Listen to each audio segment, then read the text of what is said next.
টি-20-তে ধরাছোঁয়ার বাইরে থাকা south Africa আবারও বাংলাদেশের সামনে ব্যাটে বলে অনেক আলোচনায় আছে, তবে সব আলোচনার উপরে নাসাউ কাউন্টির উইকেট। যেখানে বাংলাদেশ একটা প্রস্তুতি ম্যাচ খেললেও সাউথ আফ্রিকা বিশ্বকাপের প্রথম 2 ম্যাচ খেলে অনেকটা ইউজ টু হয়ে গেছে। ম্যাচে কতটা ইম্প্যাক্ট ফেলতে পারে এই এক্সপেরিয়েন্স, সব নিয়ে কথা হবে। আমাদের সাথে যুক্ত আছেন বাংলাদেশ জাতীয় দলের সাবেক অধিনায়ক মোহাম্মদ আশরাফুল। মোহাম্মদ আশরাফুল, আপনাকে স্বাগত খেলাযোগে। আমরা দেখছিলাম যে অনেক ধরনের প্রবলেম রয়েছে, অনেক ধরনের আমাদের কোশ্চেন রয়েছে বাংলাদেশ টিম নিয়ে। তারপরেও যে জিনিসটা সবচেয়ে বেশি কনসার্ন সেটা হচ্ছে নাসাউর উইকেট।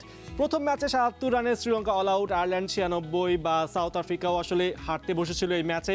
কি মনে হচ্ছে এই উইকেটে কিভাবে ব্যাটিং করা উচিত? ধন্যবাদ ভাইয়া।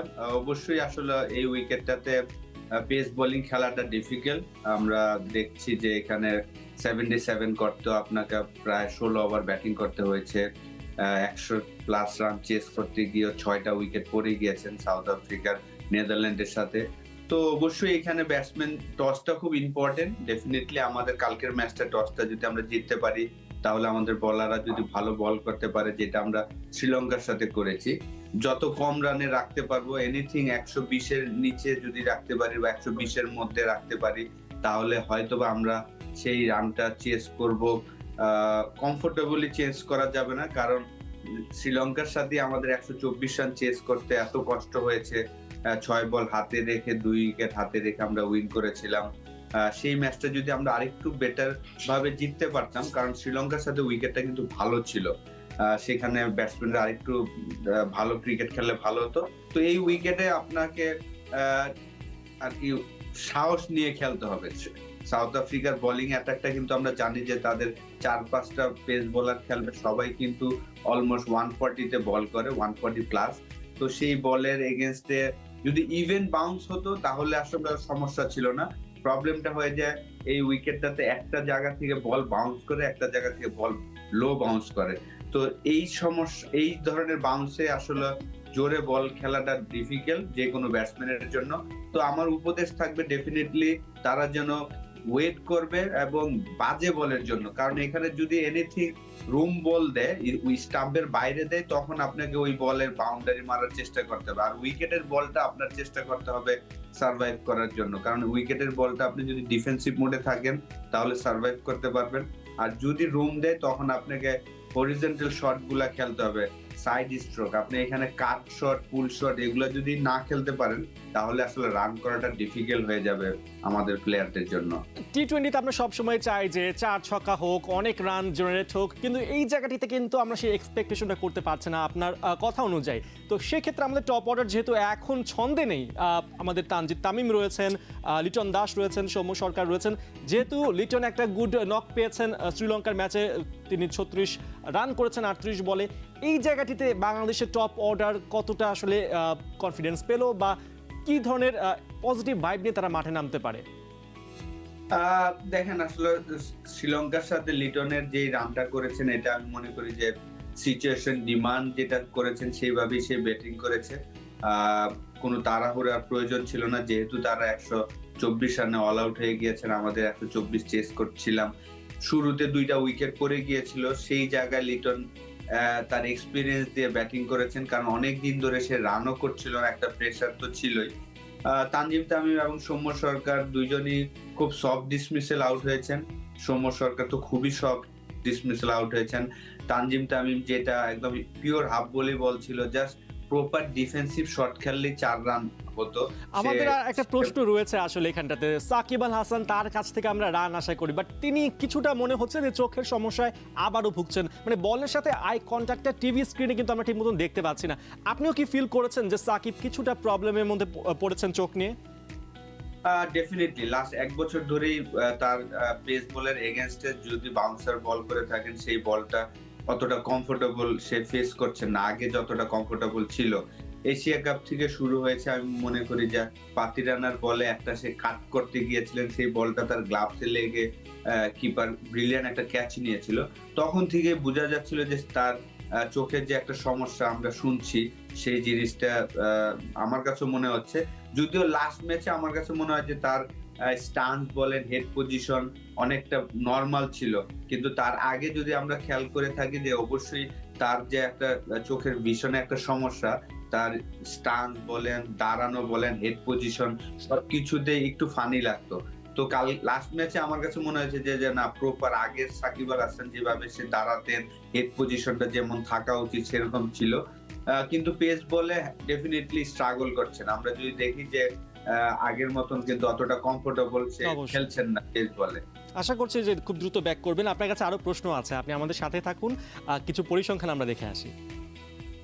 শুনছিলাম নাসা উইকেট নিয়ে মোহাম্মদ আশরাফুলের বিশ্লেষণ। তবে এই পর্যায়ে আরও অনেক ধরনের কথা আছে যেগুলোতে আমরা দেখতে পারি যে কারা এই ম্যাচে ইম্প্যাক্ট ফেলতে পারেন। প্রথমেই রয়েছেন এই জায়গাটিতে তাওহিদ হৃদয়, বাংলাদেশের মিডল অর্ডারের নিউ সেনসেশন। আমরা দেখতে পাচ্ছি যে 20 ম্যাচ খেলেছেন, রান করেছেন 494, গড় 30, উপরে রয়েছে স্ট্রাইক রেট 135.34। তাওহিদ হৃদয় আসলে যেভাবে তিনি যুক্তরাষ্ট্রে তার জার্নিটা শুরু করেছেন, প্রথম টি-20তে যুক্তরাষ্ট্রের বিপক্ষে একটা 58 রানের ইনিংস ছিল এবং প্রথম বিশ্বকাপের ম্যাচে তিনি 20 বলে 40 রানের ইনিংস খেলে আসলে কিন্তু বাংলাদেশকে ম্যাচ জেতানোর যে মোমেন্টাম, সেই মোমেন্টাম তিনি এনে দিয়েছিলেন। ঠিক পাশাপাশি আমরা দেখতে পাচ্ছি যে লিটন দাস তিনি অলরেডি স্ক্রিনে চলে এসেছেন। লিটন দাসের যদি কথা বলতে হয় যে 83 ম্যাচ, রান 1840, গড় 23-এর উপরে এবং স্ট্রাইক রেট 127.24। লিটন বলেছিলেন যে গড় 25 কিন্তু খুব খারাপ না, কিন্তু সেই 25 থেকে এখন নিচে নেমে গেছে। তারপরে লিটন দাস যে ম্যাচটা খেলেছেন শ্রীলঙ্কার সাথে 38 বল 36 রানের ইনিংস, তাকে সেই ইনিংসটা তাকে আসলে যে একটা ভালো আত্মবিশ্বাস জুগিয়েছে। ম্যাচের পরে আমরা সেটা দেখতে পেয়েছি, তিনি ভক্তদের সাথে হাত মিলিয়েছেন। ঠিক পরেই যেটা রয়েছে মুস্তাফিজুর রহমান, বাংলাদেশের পেস সবচেয়ে বলা যায় পেস মায়েস্ত্রো। তিনি 97 ম্যাচ খেলেছেন, উইকেট 123 এবং একই সাথে গড় 21.17, ইকোনমি 7.51। মুস্তাফিজুর রহমান, মুস্তাফিজ আসবেন ফিরবেন কিনা এই বিষয়ে অনেক প্রশ্ন ছিল, বাট মুস্তাফিজ আইপিএল থেকে আসার পরে একদমই চেঞ্জ হয়ে গেছেন। যুক্তরাষ্ট্র সিরিজে 10টা উইকেট নিয়েছিলেন এবং এই যে শ্রীলঙ্কার ম্যাচ যেটা হয়ে গেল সেখানে তিনি 3টা উইকেট নিয়ে কিন্তু বাংলাদেশকে দারুণ একটা ফাইটিং স্টার্ট করে দিয়েছিলেন। ঠিক এরপর আমরা যদি আসি যে বাংলাদেশের তো অনেকেই রয়েছেন যারা পরিসংখ্যানে এগিয়ে আছেন, বাট সাউথ আফ্রিকার কারা আছেন। প্রথমেই আসছে কুইন্টন ডিকক, ম্যাচ 84, রান 2361, গড় 31-এর ওপর, স্ট্রাইক রেট 137.10। অর্থাৎ কুইন্টন ডিককের স্ট্রাইক রেট কিন্তু খুবই ইমপ্রেসিভ, বাট তিনি খুব একটা গুড নকে নেই। লাস্ট ম্যাচে ডাক মেরেছেন নেদারল্যান্ডসের সাথে এবং এই জায়গাটিতে আসলে বাংলাদেশকে কাজে লাগাতে হবে, তার যে ব্যাট প্যাচ চলছে। ঠিক এরপরে যেটা রয়েছে যিনি আছেন তিনি হচ্ছেন হেনরিক ক্লাসেন। এবারের আইপিএল এর বলা যায় এক কথা তিনি ফাটিয়ে খেলেছেন। ম্যাচ 44, আন্তর্জাতিক টি-20তে রান 1723, গড় 40.06 এবং স্ট্রাইক রেট 115.17। হেনরিক ক্লাসেন বলা যায় এবার আইপিএলে সানরাইজার্স হায়দ্রাবাদকে ফাইনালে তোলার পেছনে বড় একটা রোল প্লে করেছেন। 16 ম্যাচে 4টা তিনি 50 তুলে নিয়েছিলেন এবং এবারও দারুণ একটা মোমেন্টামে রয়েছেন। ঠিক এরপরে কে আছেন? এরপরে যাকে দেখতে পাচ্ছি David Miller the killer Miller নামে যাকে আমরা আসলে জেনে থাকি। ম্যাচ 117, রান 2274, গড় 33 এবং স্ট্রাইক রেট 144.38। ডেভিড মিলার এক হাতেই বলা যায় আসলে নেদারল্যান্ডস ম্যাচটা তিনি জিতিয়ে ফিরিয়েছেন সাউথ আফ্রিকাকে, কারণ ম্যাচে কিন্তু অলরেডি 4টা উইকেট পড়ে গিয়েছিল 12 রান বা 20 রানের মধ্যে। সেখান থেকে হাল ধরে ডেভিড মিলার যেভাবে ম্যাচটা বের করে এনেছে নেদারল্যান্ডসের বিপক্ষে, সেটা এক কথা ছিল অসাধারণ। ঠিক আমরা দেখছিলাম যে কারা হতে পারেন ম্যাচের সবচেয়ে মোস্ট ভ্যালুয়েবল প্লেয়ার, কারা পরিসংখ্যানে এগিয়ে রয়েছে। তারপরে আরও কিছু প্লেয়ার রয়েছে যারা হিসেবের বাইরে থাকেন সবসময়, বাট ঠিক মোমেন্টে তারা কিন্তু ম্যাচের মোড় ঘোরাতে পারেন। ঠিক তাদেরকে আমরা একটু দেখে নিতে চাই। প্রথমে আমাদের সাথে যিনি রয়েছেন, আমরা যাকে দেখছি তিনি হচ্ছেন রিশাদ হোসেন, আমাদের লেগ স্পিনের নতুন সেনসেশন তাকে বলা যায়। দারুণভাবে ম্যাচ খেলেছেন, প্রথম বিশ্বকাপের অভিষেক ম্যাচে তিনি তুলে নিয়েছেন 3টা উইকেট এবং ম্যান অফ দ্য ম্যাচ হয়েছেন। রিশাদ হোসেনকে নিয়ে সবাই কিন্তু খুব ইমপ্রেসিভ, কারণ 3.6 ডিগ্রি তার বল ঘুরছে, যা কিনা এখন পর্যন্ত টি-20 বিশ্বকাপে হায়েস্ট বল মুভমেন্ট আমরা বলতে পারি। ঠিক পরেই রয়েছে যিনি কিনা এক্স ফ্যাক্টর হতে পারেন সাউথ আফ্রিকার জন্য, তিনি হচ্ছেন কাগিসো রাবাদা। দুর্দান্ত ছন্দে রয়েছেন তিনি। লাস্ট ম্যাচে নেদারল্যান্ডসের সাথে উইকেট হয়তো পাননি, বাট এরপর শ্রীলঙ্কার এগেনস্টে প্রথম ম্যাচে তিনি ক্রুশাল 2টা উইকেট তুলে নিয়েছিলেন এবং কাগিসো রাবাদার পেস জেনারেশন এবং তার লাইন লেন্থ সবই কিন্তু অ্যাকুরেট এবং আইপিএলও ভালো খেলেছেন এবং সাউথ আফ্রিকার হয়ে দারুণ একটা ছন্দে রয়েছেন। আমরা আসলে দেখতে পাচ্ছিলাম যে কারা পরিসংখ্যানে এগিয়ে, কারা এক্স ফ্যাক্টরে এগিয়ে, কিন্তু সব পরিসংখ্যান সব ধরনের স্ট্যাট কি কাজে লাগে ম্যাচে? নিশ্চয়ই না। এর বাইরেও আসলে অনেক ধরনের কথা থেকে থাকে, মাঠের বাস্তবতা থাকে, সেগুলো আমরা একটু আবার জেনে আসতে চাই মোহাম্মদ আশরাফুলের কাছ থেকে। যেমন দেখছিলাম আমরা পরিসংখ্যানে কিন্তু যেটা আমরা দেখতে পেলাম যে সাউথ আফ্রিকার প্লেয়াররা খুব একটা গুড টাচের মধ্যে নেই, খুবই লো স্কোরিং ম্যাচ হচ্ছে। হয়তো এটা উইকেটের দোষ হতে পারে, বাট এটা কিন্তু প্লেয়ারদের উপরও কিছুটা হলে ইম্প্যাক্ট ফেলে। তো সেই ক্ষেত্রে বাংলাদেশের জন্য এটা কত বড় একটা প্লাস পয়েন্ট হতে পারে যে আমরা যে সাউথ আফ্রিকার বিপক্ষে কখনো টি-20 জিতিনি, সেই সাউথ আফ্রিকা এখন এমন একটা শেপে আছে যেখান থেকে আমরা কিন্তু লড়াইয়ের একটা স্বপ্ন দেখতে পারি। ডেফিনেটলি দেখেন, সবকিছুরই তো একটা শুরু হতে হবে। 2007-এর ওয়ার্ল্ড কাপে যখন আমরা খেলেছিলাম সাউথ আফ্রিকার সাথে 50 ওভার ওয়ার্ল্ড কাপ, তখন কিন্তু তারা নাম্বার 1 র্যাঙ্কিং এ ছিল। তো আমরা ওয়ার্ল্ড কাপে তাদের হারিয়েছিলাম। তো এখন যেহেতু আমরা সাউথ আফ্রিকা খুবই স্ট্রং একটা দল, ডেফিনেটলি তাদের যে টিম, এই টিম চ্যাম্পিয়ন হওয়ার মতো টিম আমি মনে করি। তাদের প্লেয়াররা প্রচুর ফর্মে আছেন, ক্লাসন চমৎকার ফর্মে আছেন, ডেভিড মিলার, ডিকক ভালো ফর্মে আছেন। তো ওভারঅল তাদের বোলিং অ্যাটাকটাও খুব ভালো। তারপর আমি মনে করি যে অবশ্যই আপনাকে ব্যাটিং এ একটা দুইটা প্লেয়ার যদি তারা সাহস করে তাদের কেরিয়ার বেস্ট একটা ইনিংস খেলতে পারে, জানি যে এখানে হয়তোবা ডিফিকাল্ট ব্যাটিং করাটা, তারপরে ডিফিকাল্ট উইকেটে একটা দিন হয় না যে আপনার যেভাবে চিন্তা করছেন সেভাবেই হয়ে যাচ্ছে।